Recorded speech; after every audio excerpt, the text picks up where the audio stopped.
Well, this is fun. We love these programs where we go back a little bit. Let's go back into one of the interviews that we did a year ago. This with Tyler Blevins. Tyler, at the time, he spent 6 months here in the program, then had to leave, had a father with cancer. Didn't come back, but stayed connected, came back for Bible studies, and now he's on staff. He's been hired to come back with Men of Valor and on staff. A year ago, he had a brand new baby girl in his marriage. And now he came back in the other day just showing us video of this little girl who's now a year old. What's happened in a whole year from a guy that had to leave the program after 6 months to a guy that is now filling a huge role here for Men of Valor. It's amazing what God can do, and Tyler's an example of that. Let's enjoy. Welcome to Put a Word on It, a podcast presented by Men of Valor. In each episode, we're going to talk with a different man, but each one with a unique journey from brokenness to freedom. I'm your host, Rudy Kalis. I spent over 40 years as a TV sportscaster, then retired and joined the Men of Valor program as a volunteer. So join the conversation. Reconciling men to God, their families, and society.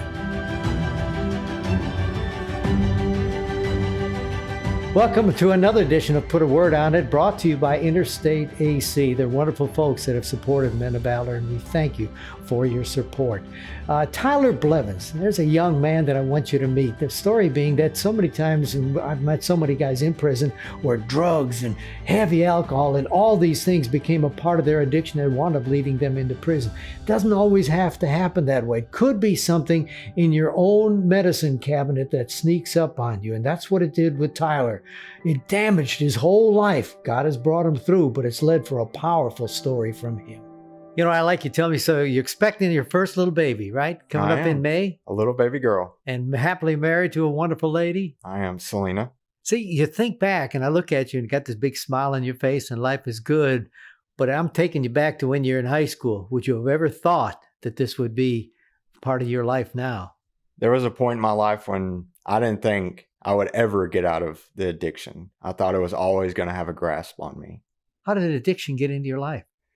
It started as any, I would say, average American teenager. You start drinking a little, you start taking, hey, let's take this pill. Okay. But then my friends introduced me to painkillers.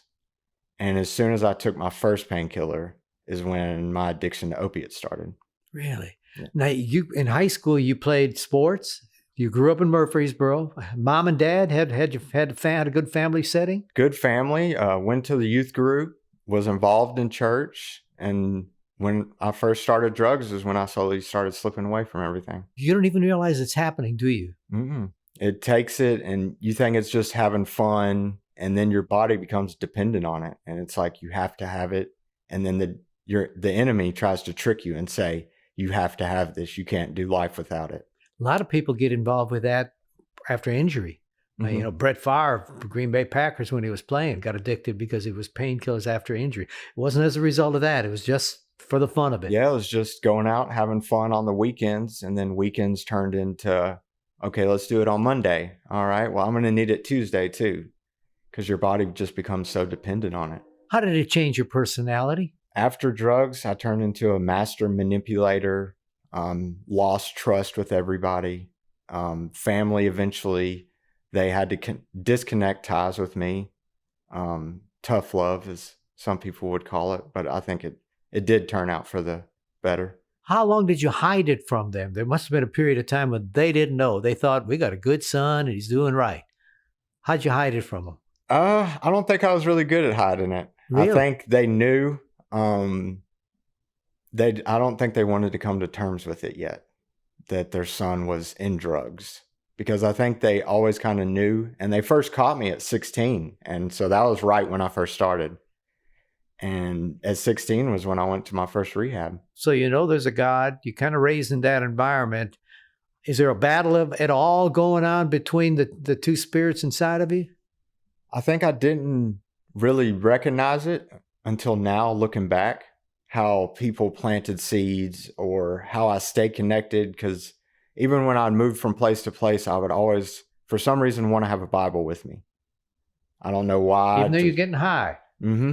I would just want to have a Bible. And just the seeds that got planted, looking back, you can tell everybody, no matter what their agenda was, even if they just said, Jesus loves you, it had an effect in how I turned out today. Man, you had to hate yourself, though, to some degree, didn't you? Yeah, I mean, because in that life, you're stealing, you're robbing, you're going behind everybody's back. People that you love, you're lying to them to their face. How did the law get involved, and how did you have to pay for it? I was a shoplifter. That's what I did to Get the money. To get the drugs. And you can only shoplift so much until they know what you look like. And you keep going into stores. And so I got arrested at 26 was my first arrest. And I got arrested in Wilson County, Murray County, and Rutherford County. Oh. Like right after each other. I would get out from one, get on probation. By then, you're 26. Have you been kicked out of the house? Or you're on your own? You've got a lot of stuff going on in your head. Every day's got to be looking for some other way to get money, right? Mm-hmm. I got kicked out and ran out of places, so I went to the National Rescue Mission. And while I was at the mission, there was a kid about my age. He was like, "Hey, you want to go see the country?" Well, yeah, sure, I'll go. And so we hopped on a freight train. A hobo, they used to call it. Hobo. We hopped freight trains and hitchhiked. How are you feeding your drug habit now? You're on the road. You're no hit and miss. Holding signs at intersections. Oh, yeah. People give you some money. Yeah. A lot of that going on. Oh, yeah. All right. How long did you wind up being incarcerated? 2.5 years.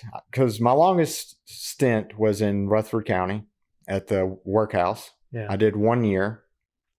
Went to a halfway house that I probably shouldn't have went to in the first place. And I went right back into my drug addiction. And 2 months later, I was back in and did another year at the workhouse. When did the good Lord finally grab you by the collar and say, enough is enough, son? It was that last time, August 8th, 2017 was the first day of my year-long jail sentence. And I just got on my knees and I said, I just can't do this anymore. I can't do it. I'm tired of working up from rock bottom every time. I just can't do it on my own. Instantaneous change, or did something gradually turn you? I think it was. The first year I had got close to God, and then I got out and then fell right back into it. So I knew the trap. I was like, okay, insanity, doing the same thing, expecting different results. Yeah. So I was like, okay, I'm going to do things completely different. So on the second one, I got on my knees and I was like, I'm giving it all to you. And it really did happen instantly. Everything changed. I was praying about decisions. A guy actually hung himself in my pod that I was at in Murfreesboro.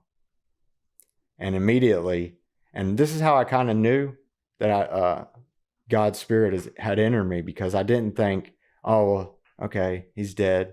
I thought, I wonder if he's going to heaven. Should I have said something to him? Because I had walked around the pod with him right before he went in and committed suicide. You make the change in your life. You think, all right, Lord, you're going to turn me around. And then you find out about your father and the brain cancer, in essence. Lord, why? Was that any part of your conversation? I think at first, but also there was a peace. I went to the hospital. My mom and sister were in there, and they were tearing, they were bawling. And I walked in with almost a peace that God was going to take care of him, that God fulfilled him being able to see his son be reconciled and free from addiction. I think, and me being able to provide for my mother after he departed. That gave him a tremendous joy, didn't it? It did. In his last days, to see his son change. I bet you shed some tears. I did. I was there actually when he took his last breath, and that was finally when it broke me. You're completely changed now. You're all different. Any fears of slipping back into it?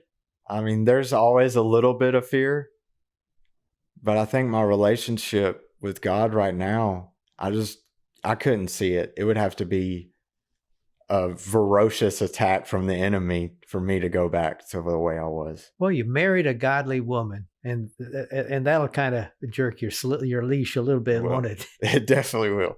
And what is the idea of realizing you're going to be a father done to you? It's beautiful. I've always wanted to be a dad, and to see the joy in my wife of becoming a mother, it just lights me up with joy and happiness, because how happy she is about it and how happy we are about it. I think it's beautiful.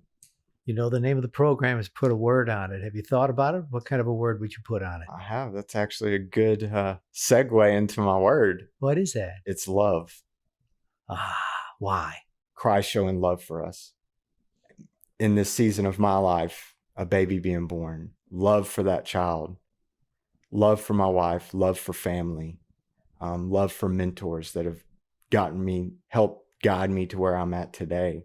Is there a scripture that goes with your love thing? I do. So it's Romans 5:8. All right.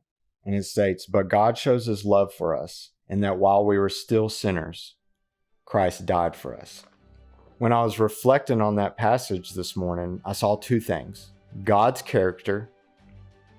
It far outweighs any humanly love we can even imagine.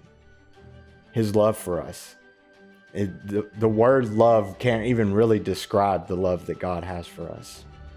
And the second part of that is in that verse is we. It's not them, it's not they, it's all of us. And I think it's a vital part of discipleship and showing love to your brothers and sisters. Well, you're a different man. I can see it in your face, the joy of a family. God's been good to you. He does love you. All right, let me put a word on it. I just loved listening to him. And you know what's also remarkable? Josh Carlson, Carl Carlson's son, the man who founded this ministry. His son is the one who mentored Tyler and has continued to be with him through all of this. So you see the power of it, the power of love and the power of being faithful. It's remarkable what God can do and the people that he uses. Thanks for joining us. Join us again next time as we put a word on it.